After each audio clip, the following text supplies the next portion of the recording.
Hai, hal tabu nih.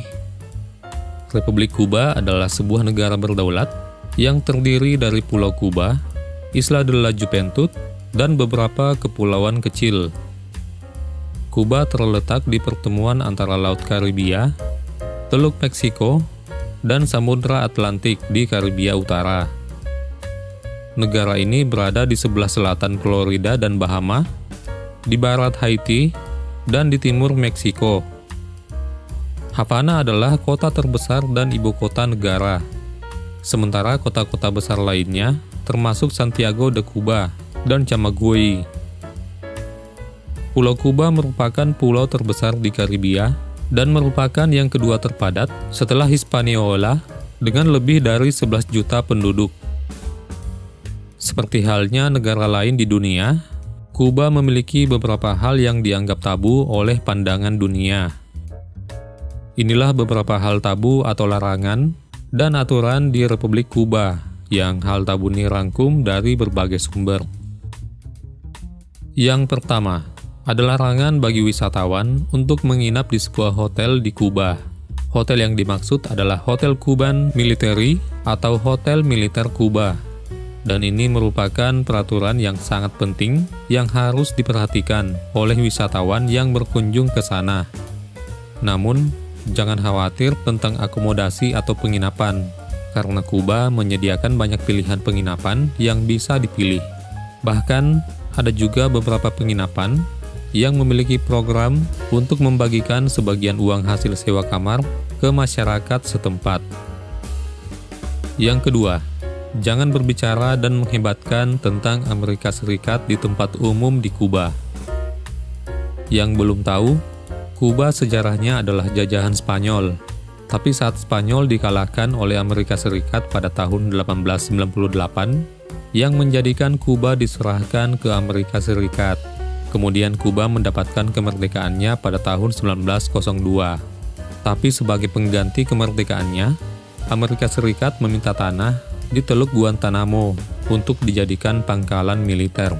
Dan saat itu, Republik Kuba didikte terus-terusan oleh Amerika Serikat, dan juga karena pemerintahan yang berkuasa di Kuba saat itu adalah pro-Amerika Serikat dan sangatlah korup. Dan hal itulah yang menjadikan meletusnya Revolusi Kuba yang dipimpin oleh Fidel Castro dan dibantu oleh temannya yaitu Ernesto Che Guevara. Dan revolusi itu terjadi pada tahun 1953 hingga 1959 dengan diakhiri penggulingan pemerintahan Kuba saat itu. Kemudian dinobatkanlah Fidel Castro sebagai presiden Kuba pada tahun 1959 dan mengubah negara Kuba menjadi komunis. Dan sejak tahun 1960, Amerika Serikat melakukan embargo ke Kuba. Dari sejarah itu, maka jangan membincangkan kehebatan Amerika Serikat di Kuba, karena jelas banyak orang Kuba yang tidak menyukai Amerika Serikat. Apabila Anda masih membincangkannya, bisa jadi Anda akan dijauhi, atau bisa jadi Anda mendapatkan hal-hal yang kurang menyenangkan. Yang ketiga, dolar Amerika dilarang masuk ke Kuba. Masih berhubungan akibat embargo Amerika Serikat, Kuba akhirnya tidak membiarkan dolar Amerika masuk ke negaranya. Dan info yang kami dapatkan, bahwa wisatawan juga tidak dapat menggunakan kartu kredit. Segala transportasi, makan, belanja, dan hiburan lainnya dibayar dengan uang tunai. Ya, walaupun di lapangan mungkin akan ada perubahan. Dan info yang kami dapatkan, jika wisatawan ingin mengambil uang, maka ia harus meminta orang untuk transfer ke Western Union dan mintalah bantuan ke masyarakat lokal untuk mengambilnya. Dan jangan lupa memberikan uang tip kepada orang tersebut. Mengenai soal dolar Amerika, dan apabila Anda sudah terlanjur membawa uang dolar Amerika, wisatawan harus menukar dolar Amerika Serikat di tempat penukaran uang dengan potongan biaya 10% sebelum masuk ke negara Kuba. Yang keempat, jangan menghina negara Kuba sebagai negara kuno, karena masih banyaknya kendaraan model lama di sana. Dan beberapa dekade, perkembangan teknologi di sana tidak seperti di negara lain pada umumnya. Jadi, jangan menghina Kuba akan kekunoannya saat ini. Walaupun banyak yang menyukai Kuba karena keunikannya, tapi pasti masih banyak yang menghinanya. apalagi buat Anda yang pro Amerika Serikat. Kuba dibilang unik dan eksotik karena masih banyaknya kendaraan jadul yang digunakan oleh masyarakat Kuba. Tapi saya yakin, ada saja yang mungkin akan menghina Kuba, mungkin karena ketidaktahuannya kenapa masyarakat Kuba masih menggunakan mobil jadul. Lalu kenapa di Kuba masih banyak mobil-mobil model jadul? Jawabannya masih ada hubungannya dengan embargo Amerika Serikat, di mana Amerika Serikat mengembargo Kuba sekaligus melarang negara-negara dunia untuk menjual barang-barangnya ke Kuba selain makanan dan obat-obatan.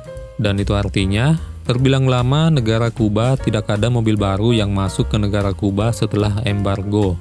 Sehingga, masyarakat Kuba hanya menggunakan mobil yang ada, yang kebanyakan adalah mobil produksi tahun 1959 ke bawah. Tapi di sisi lain, ini menjadikan Kuba menjadi negara yang unik dan eksotik tentang masa lalu. Kemudian, apakah mobil baru beneran tidak ada yang masuk ke Kuba? Jawabannya ada. Tapi penjualannya sangat dibatasi oleh pemerintah Kuba dan harganya pun cukup mahal. Sehingga pada saat ini, mobil baru kebanyakan hanya digunakan sebagai mobil dinas dan angkutan umum. Yang kelima, jangan demo di Kuba. Hampir sama seperti negara komunis lainnya di dunia, masyarakat Kuba pun dilarang melakukan demonstrasi dan dilarang keras memprotes pemerintahnya. Saluran media pun sangat dikontrol oleh pemerintah Kuba. Walaupun demikian, banyak permasalahan di negara lain yang dapat diselesaikan dengan baik oleh pemerintah Kuba. Seperti halnya sangat baik melaksanakan program sekolah gratis 12 tahun, dan juga menjadi negara dengan pelayanan kesehatan gratis dan terbaik di dunia. Bahkan ada subsidi untuk sembako dan transportasi umum. Yang keenam, jika menjadi warga negara Kuba, dilarang tidak bersekolah hingga lulus SMA. Pemerintah Kuba mewajibkan anak-anak untuk bersekolah hingga lulus SMA, dan itu termasuk pendidikan gratis. Bahkan, hal itu sifatnya beneran wajib. Tidak seperti di beberapa negara yang mewajibkan sekolah 9-12 tahun, tapi faktanya banyak anak yang putus sekolah, dan negara tidak memberikan konsekuensi. Nah, di Kuba, semua anak harus atau wajib bersekolah tanpa terkecuali. Bahkan akan ada konsekuensi bila anak tidak bersekolah. Jadi memang harus ya, atau wajib. Dalam hal ini di Kuba, dapat dikatakan termasuk larangan yang baik ya.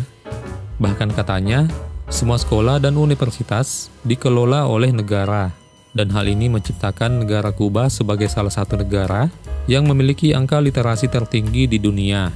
Bahkan melek hurufnya ada di kisaran 99,8%, dan itu cukup tinggi, dan menjadikan Kuba adalah salah satu negara dengan literasi tertinggi di dunia. Yang ketujuh, jangan mencari Coca-Cola di Kuba. Seperti yang pernah Hal Tabunih bahas di video Hal Tabuh di Korea Utara, bahwa Coca-Cola tidak dijual di dua negara di dunia, yaitu Korea Utara dan juga Kuba. Hal ini masih ada kaitannya dengan embargo Amerika Serikat di Kuba. Itulah 7 hal larangan atau aturan di negara Kuba, negara komunis satu-satunya di kawasan Karibia. Disclaimer dulu, bahwa larangan dan aturan ini belum bersifat abadi, karena tidak ada yang abadi di dunia ini. Bisa saja suatu masa akan ada perubahan aturan-aturan itu. Dan untuk Anda yang pernah ke Kuba, atau sekedar mengetahui hal tabu lainnya di Kuba, silahkan tambahan infonya di kolom komentar. Terima kasih telah menonton video Hal Tabunih, dan kita ketemu di Hal Tabunih lainnya.